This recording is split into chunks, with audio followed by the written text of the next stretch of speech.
Enju bbiri zikumiddwako omuliro mu kiro ekikeesezza olwaleero ku kyalo Walusubi mu ggombolola y'e Nama, era obulumbaganyi bukoleddwa abantu abatannaba kutegeereka nga kigambibwa nti ensonga zeekuusa ku byabufuzi.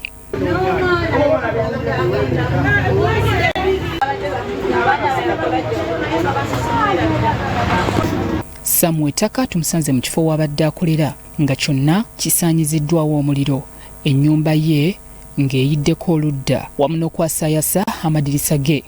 Kubanga nawe oba oleetera ebizibu okka wanga amateeka we gali gajja kukolako ate omuntu eyayitamu ye Haji eyayitamu gwandibadde waba owulira oyaga kulumba wandulumbye Haji nowaga okolako obulabe naye oli ku bantu bano abala ofaaki naye oli ku fenti bewawo ebifo biki komiti tenafuluma lirako bafulumye komiti then olabe kyokka naye ekyokukola kisaawo zino tekiriwo olina okumanya nti mu politics wabawo awangulwa n'agudde. Yo ku nju ya Ssaalongo Tone Habayisiki abalumbaganyi baasoose kwasa madinisa olwo ne bamukasukira akadomola ka petroli ku ssaawa 9 ez'ekiro era ebintu ebisinga ne bisaanawo nga yasobodde okutaasa abantu. N'agulawo oluggi lwa wakati kati awo ne balyoka badduka ng'ate omuliro wano gwaka kati nange neefuluma neefuna amaanyi agakuba eno abantu ne bakuŋŋaana akubye ennyo abantu ne bakuŋŋaana ne batuyamba ng'omuliro gwaka wonna gwaka. Twebase essaawa 9 ogw'ekiro twebase kale nabadde ndi mu nnyumba ne taata wange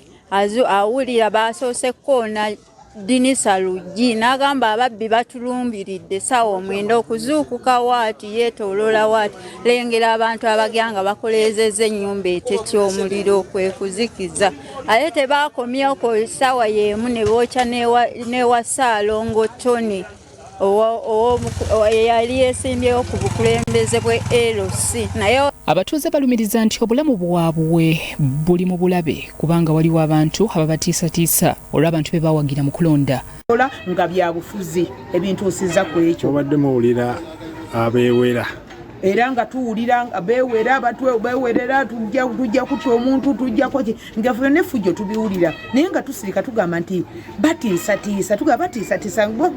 nga tetusuubira kintu nga kino kigwako naye kyewuunyisiza nga bwe kyavudde ewange kyagudde wa Vice abadde ku kakiiko ako era n'akavaako ng'alaba ebitatambula bulungi neyeeyunga ku kakiiko akapya be babaddeko n'avaako ng'alaba akakiiko katambula bubi. Ewange ng'ayagala kunjokya ne mutabani wa Sigundi chairman gwe bayita Mugga naye nga neewerera era abo be bantu abamu ku bantu abatuli obubi n'abalala ne famire awo kuba tetukwatagana era nga byonna mwebiri yembeera eri awo ya byabufuzi tuli ku bunkenke tetulina naye tebannamulayiza gwe tulina gwe bagamba Haji tebannamulayiza. Tyaba weddeko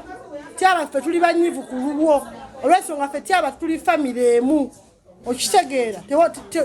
tewandyogeredde bwotyo muganda wange olw'ensonga otumanyi naye gwe bw'obeera n'oyogera nja kumutta nja kubookya simanyi Haji waligenda okulayira kulibaako omulambo ku kyalo simanyi tujja kuyiwa omusaayi tyaba weeyita ki wotuukira n'okkuba MP weeyita ki. Pulezidenti wa Uganda oba ng'ososobola okuva omulanga gwaffe ojja otuyamba otukwatireko kukawooye omuteeke munda netyaba.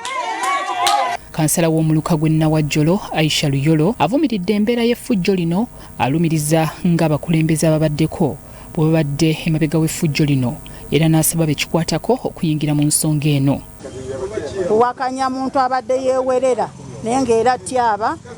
LC ebaddeko eri mabega wa kino badde balesezza abazadde bange obulamu bino ebintu tubivumirya gavumenti okuleka ng'eyagala nti no